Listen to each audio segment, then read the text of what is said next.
Okay, so day five's email, two alternate realities. So here's what I mean by this. I want to set this up before I get into reading the actual email.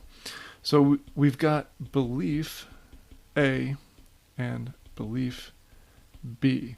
So what you're going to be doing in this email, or any email where you're setting up these two alternate realities, is that you are really shifting someone's mindset. You're delivering what I sometimes refer to as the aha moment, the light bulb moment.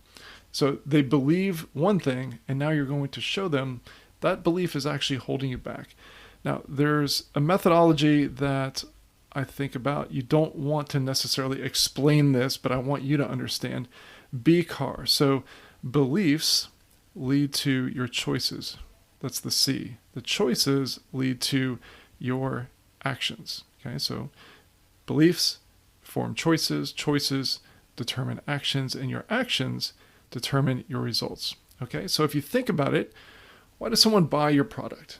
Well, they buy your product because they want to improve their life some way. They're either fixing a problem or they want to improve some aspect of their life. They want a different result. And so if we trace it all the way back, this comes back to certain beliefs. If your beliefs are messed up, then it's going to be very, very difficult, if not impossible, for you to achieve the results that you want. So if you can show someone, look, this belief over here isn't serving you. There's a better belief. And by the way, my system ties into this belief, and that's why my system is so effective. Now you're not so much selling your system as you are selling someone on this mind shift, this new way of looking at the world. So let me read through this. Just keep this in mind. The doors are now open to the roadmap to mental dominance. And whether you enroll and join the hundreds of other eager tennis students or not, okay, pause. We're building up social proof right here. Okay, it's not so much proof, but we're kind of dropping in. It's more of a social, let's call it a social signal, all right? So it's not really proof. Proof would be a screenshot of here's all the hundreds of people that have already joined. So whether you enroll and join the hundreds of other eager tennis students or not, you're still going to be playing matches. You're still going to have to emotionally deal with your mistakes. You're still going to have days when you can't seem to keep the ball in the court. So what I'm doing there is I'm just setting up something which is undeniable. Okay, so let's say that you don't buy. You still are going to be playing tennis against other people, whether it's singles or doubles, and you're going to make mistakes because people mishit the ball. It happens. And you're going to have days where you're just struggling to keep the ball in the court. Like everyone knows this. No one is going to deny this. It's just irrefutable. It's absolutely known. So why am I taking the time to say this? Because I'm pointing out, look, even if you choose this path of not purchasing, you're still going to have to deal with this. Now, moving on from there.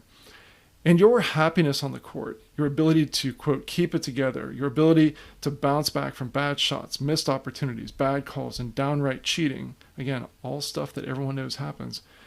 will all be the result of what you do when you're under stress and pressure. Because let's face it, those days that you just can't miss, when everything is going your way and you're playing out of your mind, those days are fun, but they're rare and you cannot depend on them. For all those other days, the typical days, the days where something in your game just isn't quite right or things suddenly aren't going your way, those days you need to have your mental game dialed in. But right now you have a choice. There's the path you're on now, hit or miss. Sometimes you've got it and sometimes you don't. And sometimes you fall apart because things just don't seem to be going your way. Or the path I've prepared for you. A plan, a blueprint, a roadmap, a set of tools to allow you to play your very best more often because you're able to manage your emotions. The best of my best from my years as a tennis champion. And here we've again woven in a little bit of proof and authority. So hopefully by now they've seen a few of Gigi's emails and some of her videos. So we're just we don't have to talk about the 17 Grand Slams, but just mention that she's a tennis champion. Click here to enroll in my roadmap to mental dominance. Okay, so there's two alternate realities. I really get into this in the PS, but I want to show you this first. Basically, this is sort of the Robert Frost poem of A Path in the Woods diverged. One went this way, one went that. I chose one. It made all the difference in my life. Okay, I didn't get that exactly right, but basically that's the Robert Frost poem. So basically, there's two paths. You can either choose the path that you're on, which is going to be very hit or miss. And some days you're going to have it, some days you don't, and that's just the way that it is. And the days you don't have it, you're going to be very unhappy and your game's going to go to hell. Or you can finally figure out how to how to dial in your mental toughness. Okay, so I'm just giving them two very clear paths. Now, in the PS, I go into these two different beliefs. So 2 paths and then 2 beliefs. So here we go. Whether you choose to enroll today or keep on keeping on with what you're doing now really comes down to how you view tennis. Okay, so that's kind of my version of saying, look, it's really your view, your beliefs that's going to determine whether you choose to enroll or keep going. So there's the raw talent and brute force viewpoint, the one that says it's the quality of your strokes and your mechanics that determines the outcome of the match. The mental side of tennis can't be taught, they'll say, or they'll read an article online and think, cool, I got it. But then there's the other viewpoint. And by the way, this is a bit of objection handling right here. So this is objection handling. Because I don't want them thinking, yeah, mental toughness, I've got a book on that already. Right? So I want to handle this objection and also this objection. But then there's the other viewpoint, the one I believe very much, by the way. You can look at the mental game as the key to playing at your full potential and sometimes far above what you thought you could do. You can recognize that the quality of your swing mechanics is important. However, that's just the potential of how well you can play. So now I've set up these 2 beliefs. What a lot of people do when they go to clinics or they go to get lessons is that they work on their swing mechanics. But if they can't take those beautiful strokes in the practice session where there's no pressure, if they can't take that with them on the court, then what good is it? So they've raised their potential for how well they could play, but how well they actually play determines on their mental toughness. So that's really setting this up where belief 1 is the only thing that's important is my ability to hit really beautiful strokes and to practice that over and over and over, which, let's face it, that is important, but is that the key to playing your best on game day? So belief B is no matter how good my strokes on the practice court are, it's really my ability to be mentally tough and to deal with bad situations or unexpected situations or tough days, and to be able to bounce back from that. So that's really going to help me tap into my full potential. So here we go. Continue on. What determines if you'll play well, so if you'll play that well in a real match, is your mental toughness. Without it, you'll get tight and fall back on familiar flawed techniques as if you've never taken all those lessons. I've seen too many upsets in my tennis career to think it's just about technique. So this is tapping into an experience that people have seen where the, quote, inferior player beats the superior player. It's an upset. So why is that? So people have seen that happen. And so Gigi's saying, look, that's kind of proof of mental toughness.